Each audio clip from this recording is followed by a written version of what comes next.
Erling had always considered himself an ordinary maintenance technician. Aboard the human research vessel Endeavour, his days consisted of calibrating atmospheric processors, running diagnostics on life support systems, and occasionally sharing coffee with the crew in the mess hall. Nothing in his unremarkable career had prepared him for the moment when everything changed. The distress signal came from a derelict alien vessel drifting near the Kepler 442 system. Captain Morrison ordered a small team to investigate, and Erling found himself selected for his technical expertise. What they discovered inside defied explanation.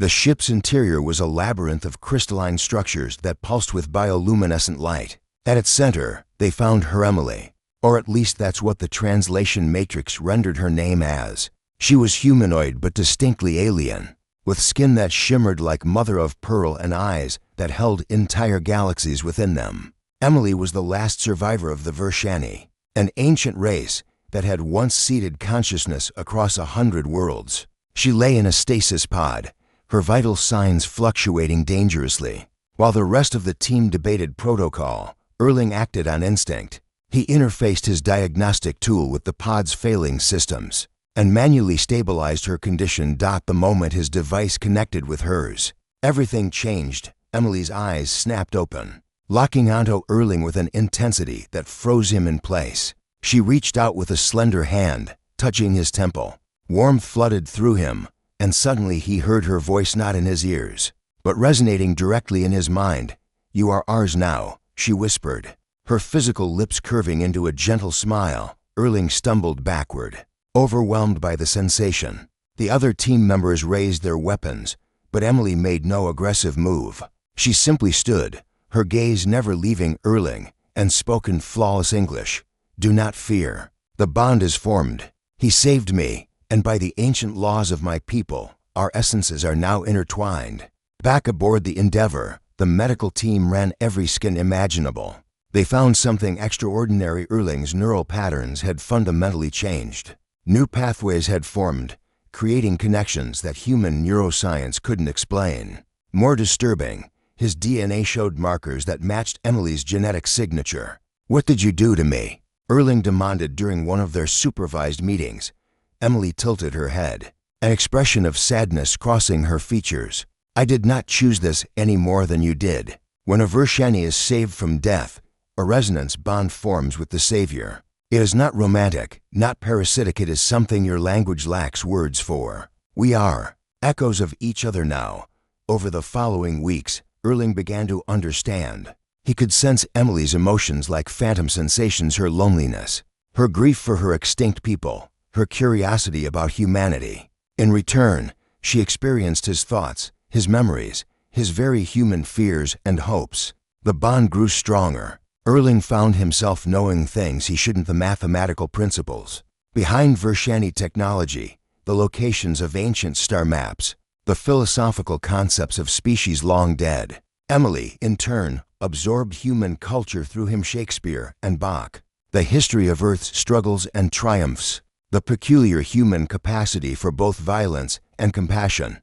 Captain Morrison was concerned. This could be a security risk, Erling. She could be accessing classified information through you. But Dr. Sarah Chen, the ship's xenobiologist, saw something else. "Captain, I think we're witnessing something unprecedented." The Vershani were known as the architects of understanding. Their entire civilization was built on forming these bonds, with other species, creating bridges between incompatible forms of consciousness. Emily confirmed this during a formal briefing. "My people did not conquer or colonize. We connected.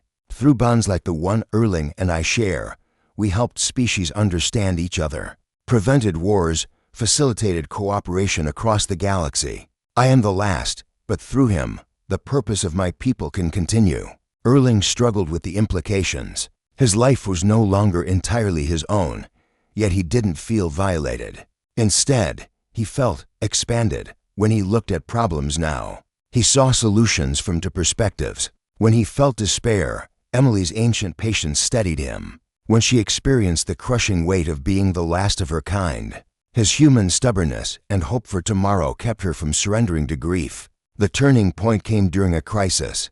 The Endeavour encountered a hostile alien fleet, the Kresh Dominion, a militaristic species known for their xenophobic aggression. Communication failed. War seemed inevitable.